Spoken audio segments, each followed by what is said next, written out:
He wants to do whatever he can do to get that old life back. But before he can correct course, gunshots ring out. The victim had 2 gunshot wounds, one in the hip, one in the head. This appeared to be a cold-blooded execution. Did a long-buried feud float back to the surface? He's just gotten out of state prison. Maybe he had an enemy. Maybe he owed something to somebody. Or was he betrayed by someone closer to home? She's seeing another man. I said to him, please, please don't shoot him. He had recently gotten to some money, $41,000 to be exact. They put the pieces together. They realize the man has been shot multiple times. It looks like he's been hit at least twice, once in the hip and once in the head. His breathing is very faint and he is unconscious, but somehow he's still alive. First responders immediately started applying first aid, trying to save this man's life. In the process, they discover who the victim is. Here you go, officer. They were able to identify him as 32-year-old Tyrone McCoy.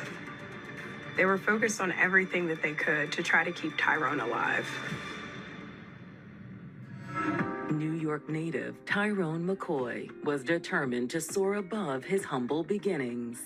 Tyrone was the eldest of 4 children who grew up in a low-income home in Albany. Tyrone had a beautiful personality, a bright smile. He was a magnet for all of those around him. Because he grew up in poverty, Tyrone started to explore other options of success so that he could be a great example for his siblings and make his family proud.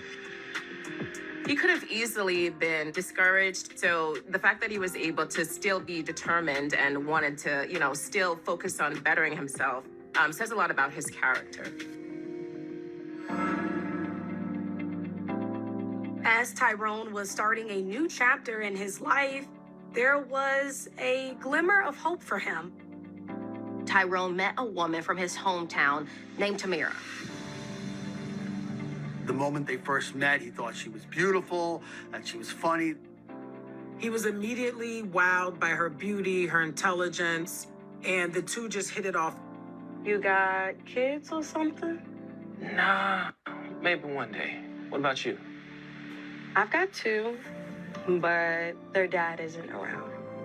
They talked for hours, and the conversation just flowed like they'd known each other forever. Well, you want to get out of here? Sure. Before he knew it, Tyrone was falling in love.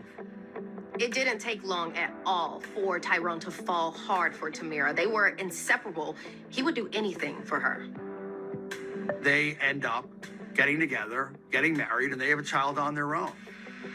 For Tyrone, this was the life he always dreamed of. But unfortunately, Tyrone's desire to provide for his family got him into some trouble. Unfortunately, he gets involved in some criminal action. Tyrone was arrested for robbery in 1997. He was sentenced for 3 years. He was released in 2000, and he decided that was the moment he was going to make a 180 on his life and get back on track. However, Tyrone eventually fell off course again. While Tyrone and Tamira were building a life together, Tyrone was arrested yet again for drug charges. And unfortunately, this time it's a much longer sentence, a 24-year sentence, as opposed to the 3-year stint he had done earlier. Behind bars for a second time, Tyrone was consumed by guilt for the position he'd put his family in. It must have been gut-wrenching to just kind of have to give it all up and to know that he wouldn't be able to provide for his family like he had wanted to. However, Tyrone was determined to make things right. So he became a model prisoner. He stayed out of trouble. He did everything that he could. And eventually, his good behavior paid off. Instead of serving the entire 24 years, he ends up getting out in February of 2007. Tyrone? And the first thing he wanted to do was make things right with his family. Can we talk? Sure. But from Tamara's point of view, it wasn't so simple. What's wrong? I'm not sure about this, Tyrone. 4 years had gone by. She decided to move on with her life, and she was quite unsure if she wanted to open those old wounds with letting Tyrone back into her life. Look, please, give me another chance. I promise I'll never do this to you again. I don't know, Tyrone. I need some time to think. Okay. Take your time. I'll be waiting. He wants to do whatever he can do to get that old life back. In an attempt to win Tamara back, Tyrone would take Tamara out on dates. He would buy her expensive gifts. He was determined to put his family back together. He was willing to do whatever it took. As far as he was concerned, there was nothing that could stand between him and Tamara. But now, instead of winning back the love of his life, Tyrone McCoy has been found shot outside an apartment complex in South Albany. When the first responders arrived on the scene, they immediately tried to administer first aid. And as they're helping him, his breathing is shallow. It looks like he's been hit at least twice. The paramedics do everything they can to save Tyrone's life, but it isn't enough. He's gone. The gunshot wounds to Tyrone's head were too severe. He ended up dying on the scene. When homicide detectives arrive to sift through the evidence, one question is at the front of their minds. Who could have done this and why? Tyrone McCoy has a criminal record. He's just gotten out of state prison. Could someone from Tyrone's past have come back to settle a score with him?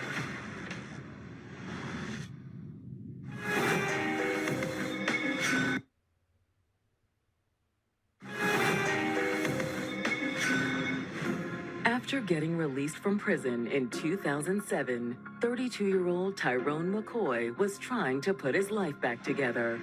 Tyrone was ready to turn over a new leaf and begin the life he felt he deserved. He really vowed to turn his life around. He is making his effort to try to win back his wife.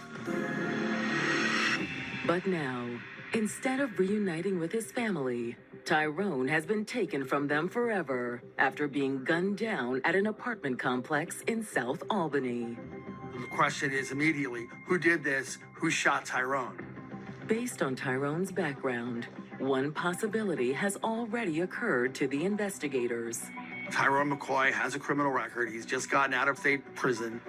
Right off the bat, police are wondering, could someone from Tyrone's past... Didn't go down easy. The victim had 2 gunshot wounds, one in the hip, one in the head. We've determined that he was likely running, as would be his killer. So the first wound was likely the hip, which put him down. The theory is supported by a trail of blood leading through the parking lot. It strongly suggests that he saw his killer and he tried to get away from him. And the shooter or killer pursued him. After chasing down his victim and wounding him, it looks like the killer stood over him and fired a final shot to his head. This wasn't a crime of opportunity. This was someone who was intentionally going after Tyrone. This appeared to be a cold-blooded execution. Near Tyrone's body, detectives locate a couple more key pieces of evidence. As police are investigating, near the body, they find Tyrone's cell phone, and they also find several .357 shell casings that they believe belong to the murder weapon. They bag them up and send them off to ballistics for testing. But other than that, detectives are at a loss. The crime scene didn't offer any clues as to who would want Tyrone dead. So the officers decide to canvass the area and see if anybody witnessed this occurrence. As officers start going door to door, it's not long before they run into a woman who says she saw everything from her apartment window. She was one of the individuals who called 911. Yeah, it was around 11 o'clock, and I was just getting ready for bed.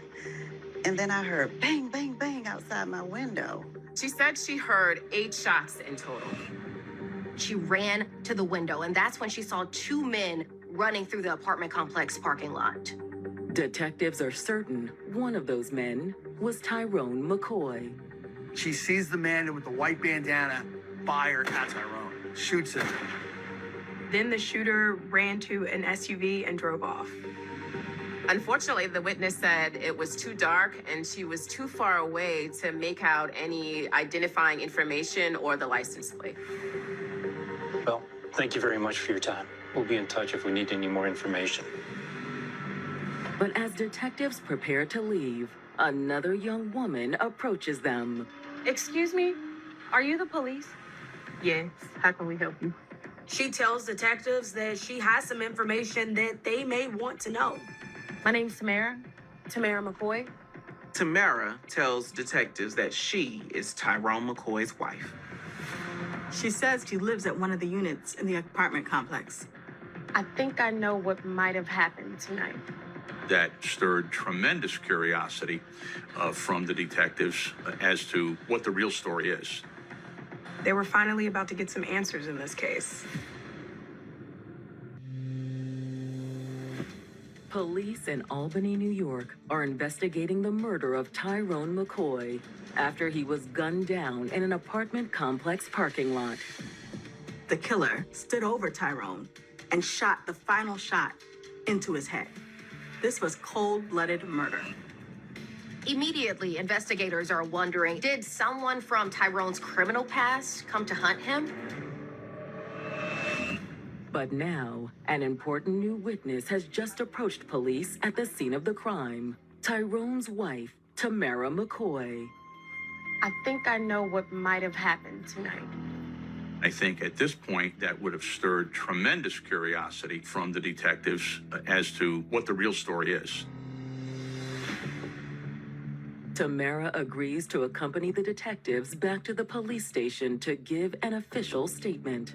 Sorry again for your loss. Thank you. Now, what can you tell us about Tyrone? Tamira explains that while she and Tyrone are still legally married, they haven't been estranged because he's been in prison the last few years on a drug possession charge. You two didn't get back together once he got out? No, I wasn't sure if I was ready for that yet.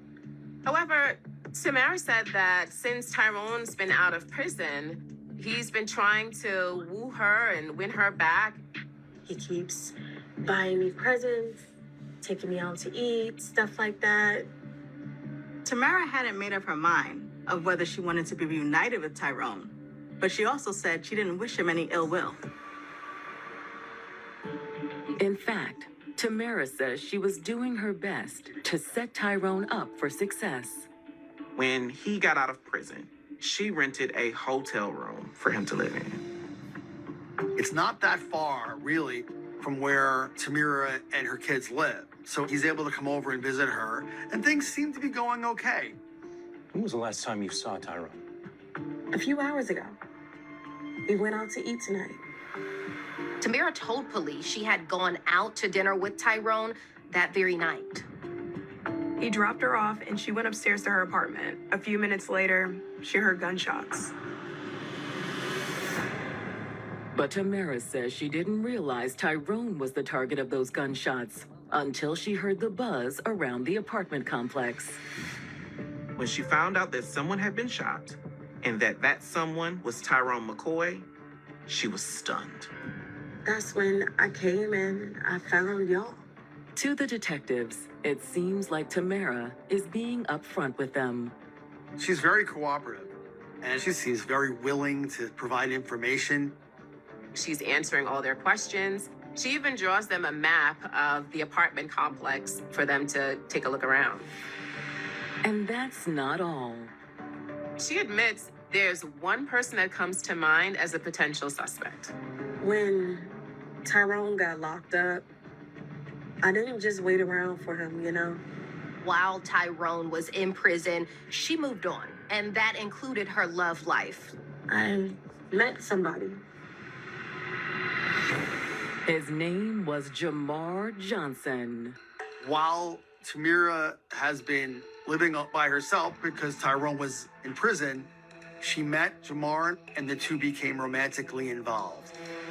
I'm afraid he might have something to do with this.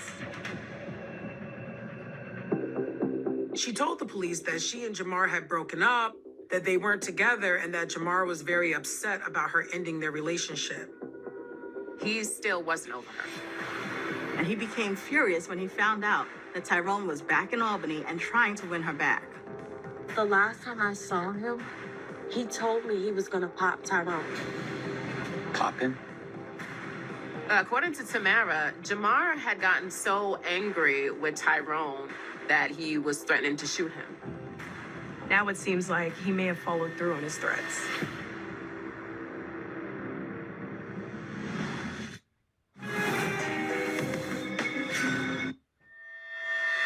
Police in Albany, New York are interviewing Tamara McCoy, the estranged wife of shooting victim Tyrone McCoy. Tamara approached police saying that she's Tyrone McCoy's wife and that she might have information about what happened. And Tamara's just made a shocking accusation. She was telling them about how, although she was married to Tyrone, she had been seeing a man named Jamar Johnson. Tamira McCoy has suggested that if anybody had a reason to have shot her husband, maybe Jamar Johnson is that person, because he did make a threat to quote-unquote pop her husband. He told me he was going to shoot Tyrone. The investigators agree that Jamar's threat makes him the #1 suspect in Tyrone's murder. Now, this doesn't place Jamar at the scene or proves he shot Tyrone, but it certainly gives him motive to want Tyrone dead. He's certainly a person that they want to chat with. And when detectives run a background check on Jamar, they learn this isn't his first run-in with the law. Jamar had been in prison for a number of years on drug dealing charges. But there's no history of violent crime. Hoping to speak to Jamar, detectives issue an alert to law enforcement in the area. They put out a bolo advising police officers to be on the lookout for Jamar Johnson. In the meantime, detectives head back to the apartment complex with Tamara. She was going to walk them through her and Tyrone's movements that evening. She was going to show them exactly where he dropped her off before he was killed. Parking lot on Grand Street, South Pearl Street Projects. With me, Detective Kubish, Detective Lieutenant Ron Mayfield. You are Mary McCoy. We're here to discuss the events of November 14th, because last night, sometime after 10:30 p.m. As detectives talk with her at the location where her husband was shot, the beginning of her story remained the same. But then, her story begins to change from what she initially told detectives. Tamara admits that when she pulled into her parking lot, she saw Jamar. Then those cars sitting right there. Where did you see his car? Right across, like, right about In the parking lot across the street? In that moment, she knew something was wrong. Everything all right? Just stay here, okay? I knew what his intentions were Which were what? to shoot Tyrone McCoy. Okay. And I said to him, I said, please don't do it. Please don't do it. Jamar, don't. No, I'm not going nowhere. Don't go down. Man, who you? But according to Tamara, Jamar wouldn't listen. She stood in front of Tyrone, shielding him with her body. And I said to him, please, please don't shoot him. Please, please. He put the gun to my head and he said, get the f out of my way before I shoot you. At that point, Tamara says Tyrone stepped in and confronted Jamar. Shoot, you want to shoot somebody? Shoot me. Do it. Do it. You bad? I'm a gangster. Tyrone McCoy spoke up. He said, you want to shoot me? That's what you come to do. That's what you came to do. You came to shoot me. bring it then, because I'm gangsta. Tamara says that's when Jamar started firing. She saw Jamar chasing Tyrone, shooting at him as he ran. I heard the shots being fired. Tamara said she was so scared that she ran inside her apartment and locked the door, and that she didn't come out again until police came that night.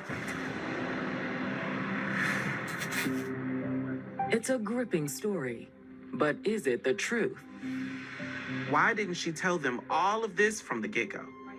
Contradictions are a major red flag for law enforcement.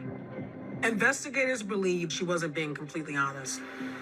They don't know if this is because she was trying to protect Jamar or she has something to do with what happened. Now, detectives are more eager than ever to get Jamar's side of the story. Luckily, a few hours later, detectives got word Jamar was spotted in Albany and he was taken into custody.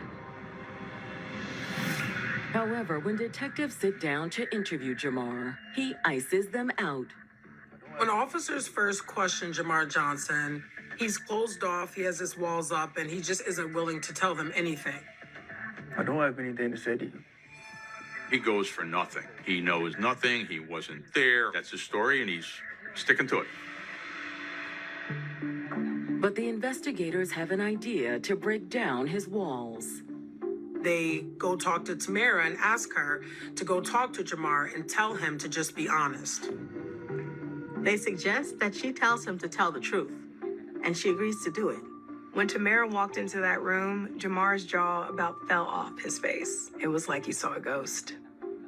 Tamara, what are you doing here? You have to tell them what happened, Jamar. Why? Did you? Yes. After Tamara speaks to Jamar, he breaks down and he decides that he's going to come clean and tell the police everything. But the detectives aren't ready for the bombshell he's about to drop. All right. So you want to know the truth? Jamar, he reveals that, yes, he was in fact the shooter. He did in fact shoot Tyrone. But he says it wasn't his idea. Well, then whose idea was it? It was hers. She set this whole thing up. He says Tamara was the mastermind behind this entire plot.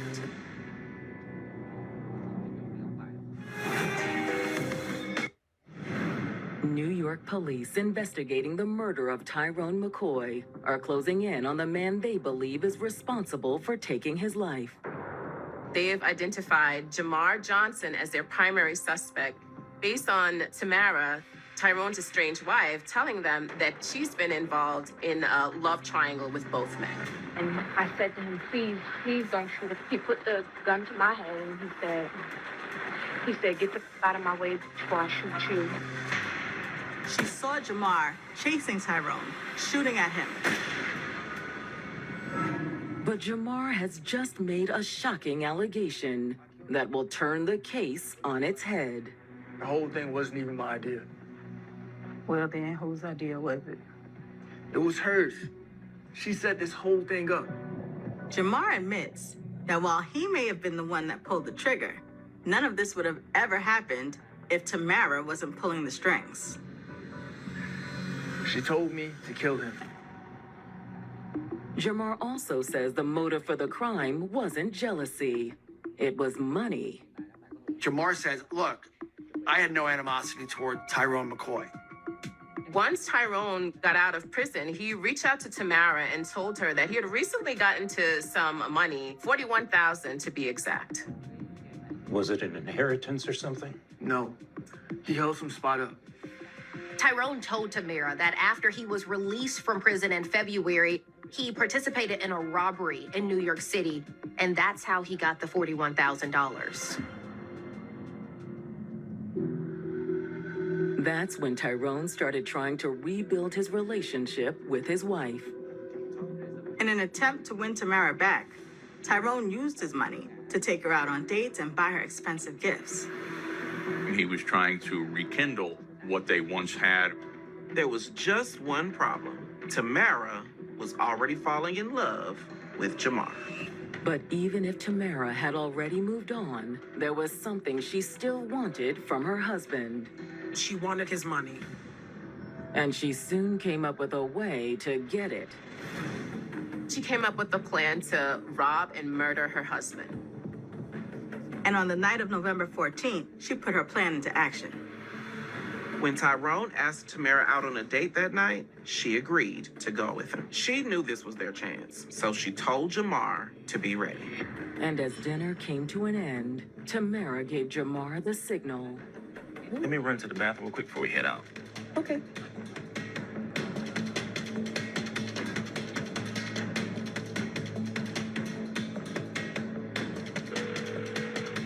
Hey, we're about to leave soon. You ready? She called me from some restaurant. She told me to come to the apartment right now.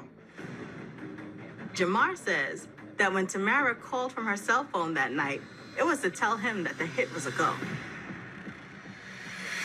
Jamar admits he drove to the apartment and laid in wait until Tyrone and Tamara pulled up. After Tamara got out, he approached the vehicle. I was already there waiting. I started walking up to him. Tyrone saw me. Oh, shit. I'm sorry, Tyrone. Tyrone took off on foot. Jamar fired the gun several times as he took off after him. Jamar chased Tyrone around the parking lot, and he eventually hit him in the hip, and Tyrone went down. Wait. What do you want, man? I got money. Yeah, I know. Jamar stood over him and shot him in the head in cold-blooded murder. What did you do with the gun? I threw it in the Hudson River. It's a stunning confession from the man police are now certain took Tyrone's life. Following Jamar's confession, Albany police charge him with murder and they book him in Albany County Jail. However, Jamar's confession isn't enough to also charge Tamara for the murder plot. Detectives are now looking at two people who agree and effectively confess to being at the scene, but they're pointing fingers at one another. So who, if anyone, is telling the truth? It's possible Jamar wants to bring Tamara down with him because she ratted on him to the police. And maybe the story he was telling was payback for her snitching on him. To get to the truth, the investigators need more evidence. When police manage to unlock Tyrone's cell phone, they find a clue, which appears to support Jamar's version of events. They find pictures of a large amount of cash in what appears to be a hotel room. Investigators note that the photo was taken on November 13th, 2007, just one day before the murder. That seems to be consistent with what Jamar said about Tyrone coming into a large sum of money not long before his death. If Jamar is telling the truth, does Tamara have that same cash in her possession now? Detectives execute a search warrant to Tamara's apartment. And they find just what they're looking for. They discovered a large sum of currency, approximately $10,000, between the mattress and box spring. Detectives can't help but think that this is part of the same cash that Tyrone had photographed. To confirm their hunch, detectives reach out to the motel where Tyrone had been living and obtain surveillance footage from the hours before the murder. When the police review the surveillance camera, they strike gold. Around 7:30 p.m., Tyrone leaves the motel. A few minutes later, Tamara arrives. She approaches the front desk and starts talking to the hotel manager. It almost appears as if she's flirting with him. She was able to manipulate the hotel management into letting her have access to Tyrone's motel room. The police find Tamara sneaking into Tyrone's room while he's away. She's in the room for about 5 minutes, and then she leaves. What was she doing in there without Tyrone?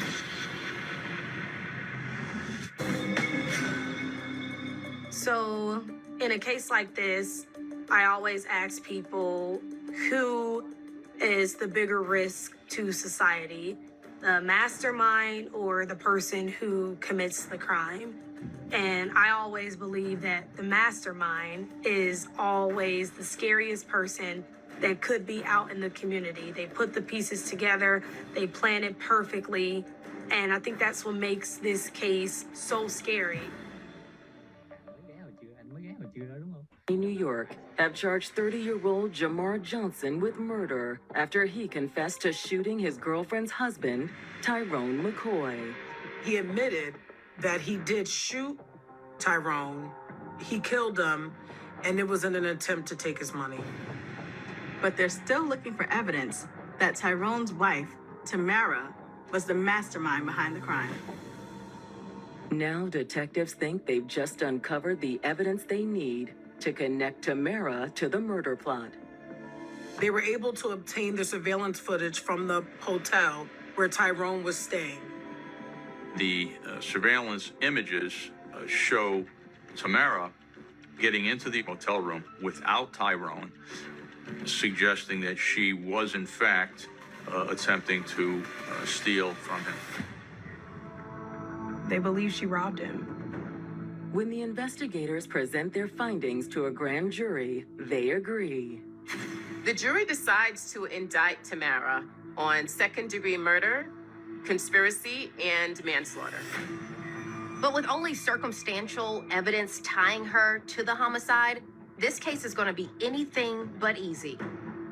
In November 2008, Jamar Johnson is the first of the accused couple to stand trial. Jamar Johnson is really, presented as this third person in a love triangle. A person whose role in this was both as the person who was the other man and the trigger man. But in a surprising move, Jamar takes the stand and claims that he never confessed to shooting Tyrone. He claims the police made it all up. He denies everything. Jamar was like blaming everybody else but himself. He said at one point, "I'm no monster, I'm no killer," and he was really portraying the picture of himself as a victim of the judicial system. However, Jamar's behavior on the stand isn't doing him any favors. He got a little too casual up there because while he's testifying, Jamar starts laughing. And that's like throwing a hanging curveball to a prosecutor. They just swing at it. The Albany County prosecutor says to Jamar, "Mr. Johnson, do you find this funny?" And then Jamar says that he does find the whole thing funny. After the jury retires to deliberate, it's clear the prosecution has hit the home run they were hoping for. There was little Jamar could say to prove that he wasn't a part of this crime, and so he was found guilty. But because investigators believe Tamara was the mastermind, Jamar's charges don't meet New York's criteria for first-degree murder. Jamar was found guilty of second-degree murder and sentenced to 28 years to life. Tamara McCoy stands trial 2 months later, in January of 2009. Unlike Jamar Johnson's trial, I think there was a lot of questions heading into the trial of Tamara McCoy as to, for one, did she do it? And two, will they convict her if she did? Armed only with circumstantial evidence, prosecutors do their best to build a case that will convince the jury. Prosecutors intended to prove that if it were not for Tamara McCoy, Tyrone McCoy would still be living. They argue that after Tamara found out what kind of money Tyrone was sitting on, she was dead set on getting her hands on it. At first, she lets Tyrone take her out on expensive dinners, giving her gifts, all while she's seeing another man. But eventually, Tamara wanted more. She got greedy and decided she wanted all that money to herself. She decides that she's going to take it by any means necessary. So she came up with a plan. On November 14th, 2007, Tamara snuck into Tyrone McCoy's hotel room to steal his money while he was out. They say that the plan was to steal money, to then cover up the crime with murder, eliminate her husband she doesn't want to be with anymore, and the two of them, Jamar and Tamira, can then live happily ever after. When Tamara went to dinner with Tyrone later that night, prosecutors allege that she was plotting his demise the entire time. She is setting up Tyrone McCoy for death at that moment. He doesn't know it. He thinks he's on a date, but he's basically on the last ride of his life. When they arrived back at Tamara's apartment complex minutes later, Jamar was already waiting for them. There, Jamar approached Tyrone. What's this? Tamara. I'm sorry, Tyrone. He chased Tyrone through the parking lot. And he gunned him down. Wait, man. I got money. I know.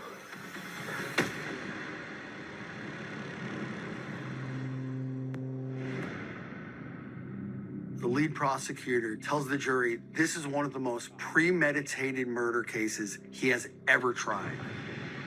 But prosecutors say when the murder was completed, Tamara's clever scheme was far from over.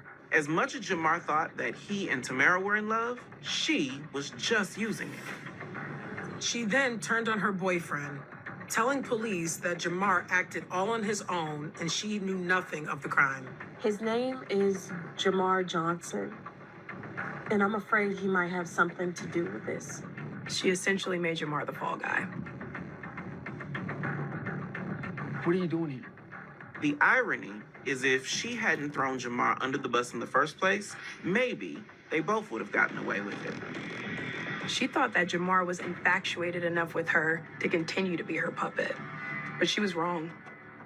When he found out that she was throwing him under the bus, all loyalty went out the door. The jury isn't falling for Tamara's charms either. The jury deliberated for less than 3 hours, and they found Tamara McCoy guilty on all charges, including second-degree murder and conspiracy. The judge sentenced her to 25 years to life in prison. Tamara spends 11 long years behind bars until she's up for parole in 2020. The parole board opted to release Tamara early. New York State's parole board, particularly under Governor Cuomo's administration, they began to be very, very light-handed. So the system says, Tamara paid her price to society. Today, Tamara McCoy is once again a free woman, while Jamar Johnson remains in the custody of the New York State prison system. He won't be eligible for parole until May of 2036. One of the most tragic aspects of this case is Tyrone was a man trying to get his life back on track. And he thought that getting back together with his wife would help him do that. But instead, it ended up leading to his demise. When you take a person's